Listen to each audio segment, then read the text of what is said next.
Ladies and gentlemen, welcome to the Bullpen.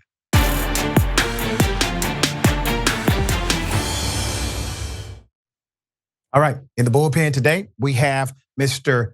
Connor Drigotas. Connor is the managing editor of the Connecticut Inside Investigator. Always good to have him on the show. Connor, how are you? Life is good. The world has changed since I last saw you. Good to be here. Yes, sir. A lot has changed. And we're going to argue a hypothetical, which is rare here on the Bullpen. If Donald Trump gets elected again, what will a Donald Trump presidency look like? I don't want to presume what you know, believe about that topic. So I would give you the first shot. I will opine afterwards. Happily. I think there are a few different things that we could look out for. Of course, the all-encompassing importance of the Supreme Court, his ideas about replacing Obamacare, but the single issue that I believe is most relevant and most important and most likely to be discussed is the topic of secession. Now, the reason I bring that up is because 52% of Trump voters have said that they want red states to leave, and left-leaning states and centrist movements are that much more likely to be riled up, excited to get out as soon as they realize that the guy who was there for 4 years, really making their life difficult, and in their opinion, is just going to continue doing that for 4 and perhaps 8 years. Let's see what happens. You know, and I concur with you about the falling away from the collective America. I understand that. I think many of them are already there. But let's talk about this from just a national point of view. Do you believe that Donald Trump, if he gets elected again, do you believe he will be president or dictator Trump? Which one?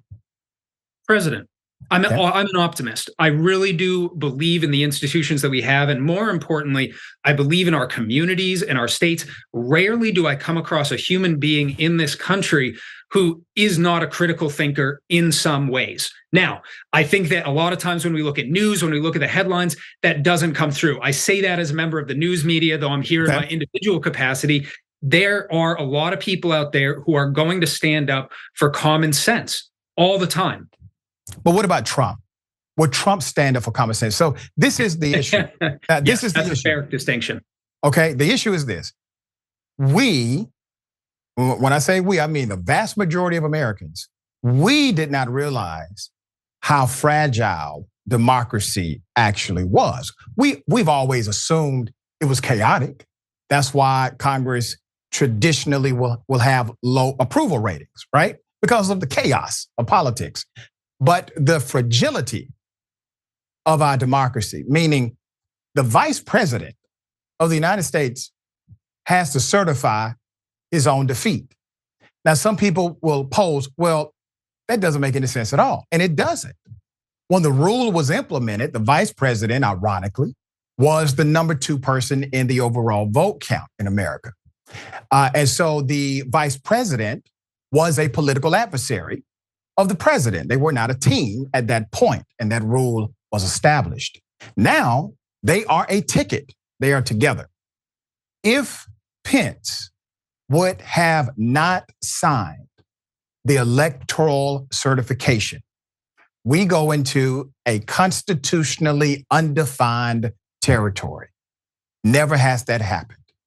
Under those rules, which basically you're now in the abyss, Donald Trump would make up his own rules as to what governing clause or what governing action should take place in that ambiguity. Do you not agree that a man like Trump, who by the way still says Pence had the legal authority to not sign, all right? Do you think Trump engages fairly in that scenario next time? Or does he pick a vice presidential running mate who will do his bidding, even if it means destroying democracy as we know it? I do believe that Donald Trump sees power as a zero-sum game. Who he selects as his vice president, absolutely. He wants an ally. He wants someone who's going to feed him the information that he wants. We've seen this in all of his picks in his last administration. And I do believe that despite it being a new administration, it's going to be the same cast of characters.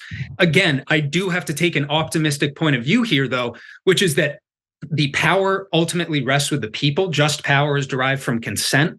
And the judicial system and the legislative system are going to be able to do their job to constrain truly out of control actions. Now, is it going to be easy? No. Could it be very, very ugly? Absolutely. But I think as long as we are really dedicated as citizens to the moral principle of human respect, ensuring that we're promoting happiness, harmony, and prosperity by not initiating violence, by not taking the wealth of others through theft, fraud, and destruction of their property.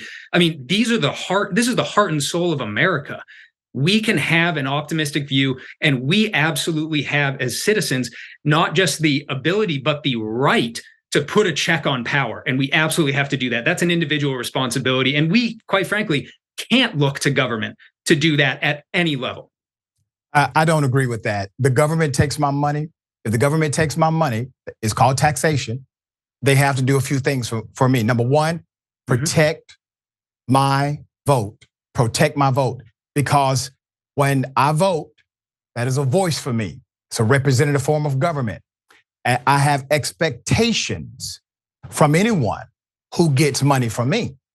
That's number one. Number two, the reality is people in general, they do not have the skill, the wherewithal, the level of sacrifice needed, I would assume, in order to overthrow a dictator with a military and other cops on his side.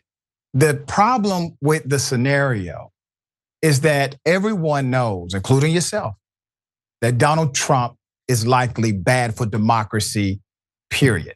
Just the idea of democracy and the idea of Trump, oil and water, which means any power given to Trump is power taken away from democracy. And potentially, democracy will cease to exist as we know it in the United States of America. So the question becomes, why is it that conservatives who for many, many years told us this was all about the Constitution, and this was all about Christian values, and this was all about morality, how is it that those same individuals are now so willing to give away that Constitution, to overturn democracy, and to ignore rule of law, moral, and ethics? Well, I certainly wouldn't describe myself as a conservative. But what I can say is being in the room with conservatives, and as I speak to people who are self-defined as conservatives and care about this country, it comes down to a question of consent. You mentioned the giving away of money, casting a vote. These are mechanisms by which you are agreeing to the rule of law, flawed or otherwise. And my question, I think, back would be, if we're going to give that power, if you're going to give that money, if you're going to cast your vote, you are kind of accepting the flaws in that system. I think that if those are the concerns, the wisest thing that you could do, and anyone who shares those beliefs, would be to remove your consent. Say that you don't want to be a part of what's going on. And then, quite frankly, put your money where your mouth is. It's really, really important, because we need to catch this upstream. You are absolutely right. If we're downstream, if we're already in the point where someone's making military orders, something has gone wrong that should have been avoided, right? I'm a believer in the tenets of the Tao Te Ching. And in some ways, this is really relevant, because what it says there is we should tackle problems like we fry a fish while they're small, right? Tackle problems while they're small, while they're manageable, and then they won't grow into the things that are far beyond our capability to deal with in an easy manner. Easier said than done, absolutely, but a vital lesson where in cases like America, where power, again, is derived from consent and ultimately rests with those who are the governed.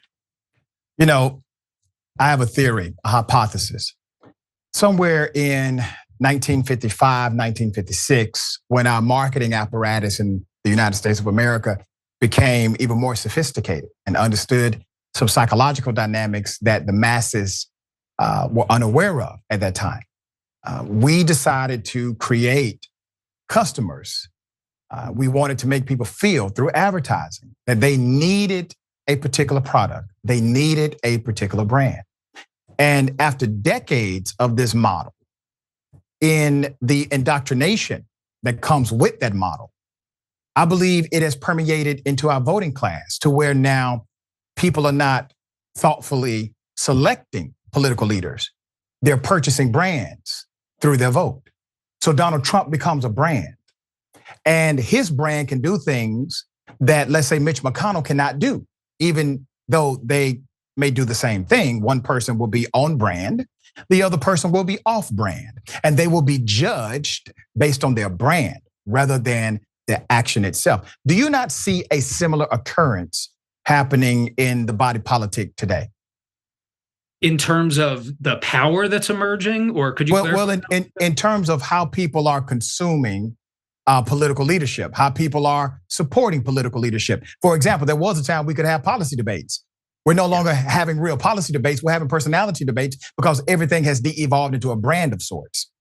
I do agree with that 100%. And I agree also that it's a problem. It's something that really shouldn't be going on because it's not healthy. And it's also not going to lead to the desired results on either side of the debate. And I think that's what makes this particularly interesting is that you rarely come across someone who says, yeah, everything's going great. This feels like it's going really well. And if I think that might actually be a healthy place to be, because if we can move past the problem and start talking about solutions, that's fertile ground to actually arrive somewhere and not just be stuck where we are. You know, Connor, I appreciate that you are an optimist.